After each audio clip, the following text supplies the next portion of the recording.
Wonderful SR ક્રિએશનમાં આપ સર્વેનું સ્વાગત છે। આજે આપણે જોઈશું રાંદલ માતાનો ઇતિહાસ। રાંદલ માને બે મુખ કેમ છે તેના વિશે જાણીશું। મિત્રો, હજુ થોડો અવાજ બેઠેલો છે। આશા રાખીશ કે તમે આ વાતને સ્વીકારશો અને સમજશો। મિત્રો, વિડીયો પસંદ આવે તો લાઈક, શેર અને ચેનલને સબસ્ક્રાઇબ જરૂરથી કરશો। રાંદલ માતાને રન્ના દેવી કે રન્ના દે તરીકે પણ ઓળખવામાં આવે છે। રાંદલ માતા એ ભગવાન વિશ્વકર્માની પુત્રી છે। રાંદલ માતાજી ખૂબ જ દેખાવડા, તેથી ભગવાન સૂર્યનારાયણને તે ગમી ગયેલા। તેથી ભગવાન સૂર્યનારાયણ પોતે ભગવાન વિશ્વકર્મા પાસે જાય છે અને લગ્નનો પ્રસ્તાવ મૂકે છે, પરંતુ ભગવાન વિશ્વકર્માએ પ્રસ્તાવનો અસ્વીકાર કરે છે। એકવાર રાંદલ માના માતા ભગવાન સૂર્યનારાયણના ઘરે માટીનું બનેલું પાત્ર માંગવા જાય છે। ભગવાન સૂર્યનારાયણની માતાએ માટીનું પાત્ર આપ્યું, પણ સાથે એક શરત મૂકી કે જો આ પાત્ર તૂટી જશે તો તેમણે પોતાની પુત્રીના વિવાહ પોતાના પુત્ર ભગવાન સૂર્યનારાયણ સાથે કરવા પડશે।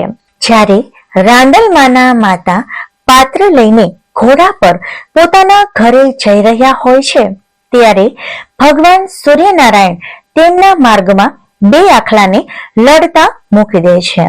તેના લીધે પાત્ર તેમના હાથમાંથી પડી જાય છે અને તૂટી જાય છે। શરત મુજબ રાંદલ માના માતાએ રાંદલ માના વિવાહ ભગવાન સૂર્યનારાયણ સાથે કરવા પડે છે। ભગવાન સૂર્યનારાયણ સાથે વિવાહ થયા પછી રાંદલ માને એક પુત્ર યમરાજ અને એક પુત્રી યમુનાજી થયા। ભગવાન સૂર્યનારાયણનું તેજ અતિશય હોવાના કારણે રાંદલમાં તેમની સામે જોવા સક્ષમ ન હતા।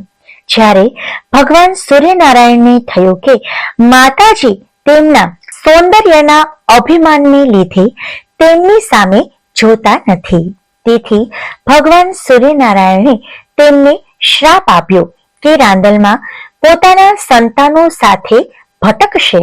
ભગવાન સૂર્યનારાયણના શ્રાપને કારણે રાંદલ માતાએ પોતાનું છાયા સ્વરૂપ પ્રગટ કર્યું અને ભગવાનની સેવામાં રાખ્યા। રાંદલમાં પોતે પોતાના પિતાજીને ત્યાં જાય છે। રાંદલ માના પિતા એવા ભગવાન વિશ્વકર્માએ રાંદલ માને પૂછ્યું કે શા માટે તે ઘરે પાછા ફર્યા છે? ત્યારે રાંદલ માએ ઉત્તર આપ્યો કે તેઓ પોતાના પતિને છોડીને અહીં આવ્યા છે। ત્યારે પિતાએ કહ્યું કે લગ્ન પછી દીકરીનું ઘર તેનું સાસરું જ હોય છે। આથી રાંદલમાં પોતાના પિતાનું ઘર છોડી જંગલમાં તપ કરવા ચાલ્યા જાય છે। આ બાજુ માતાજીનું છાયા સ્વરૂપ શનિદેવ અને તાપી દેવી એમ બે બાળકોને જન્મ આપે છે।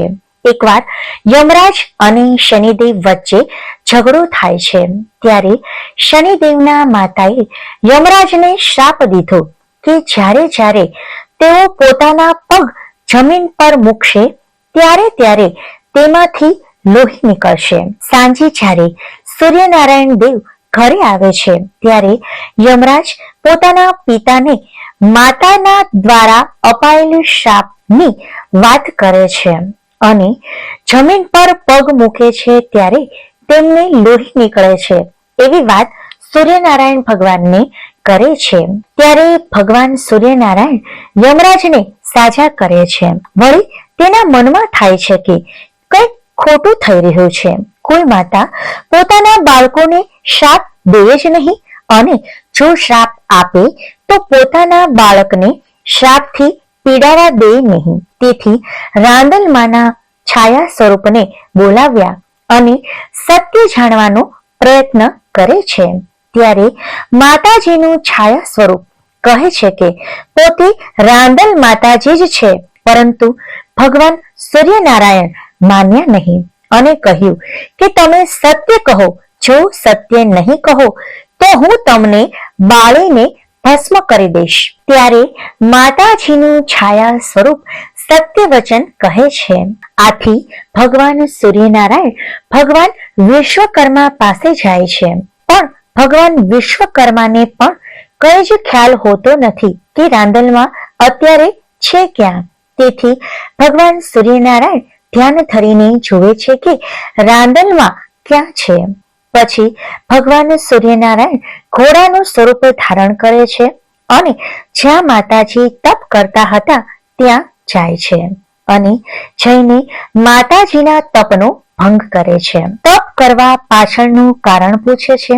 ત્યારે રાંદલમાએ કહ્યું કે તે ભગવાનના તેજના લીધે તેમની સામે જોવા સક્ષમ નથી.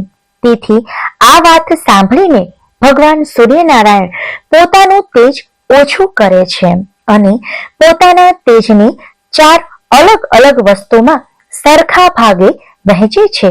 ભગવાન શિવનું ત્રિશૂળ, ભગવાન વિષ્ણુનું સુદર્શન ચક્ર, ગાય અને પૃથ્વી, આમ 4 અલગ અલગ વસ્તુમાં પોતાનું તેજ વહેંચી દે છે. આમ રાંદલમાં ભગવાન સૂર્યનારાયણ સાથે ઘરે પાછા ફરે છે અને 2 પુત્રોને જન્મ આપે છે જે અશ્વિની કુમારો કહેવાય છે. આમ અશ્વિની કુમારો ભગવાનના વૈદ્ય હતા.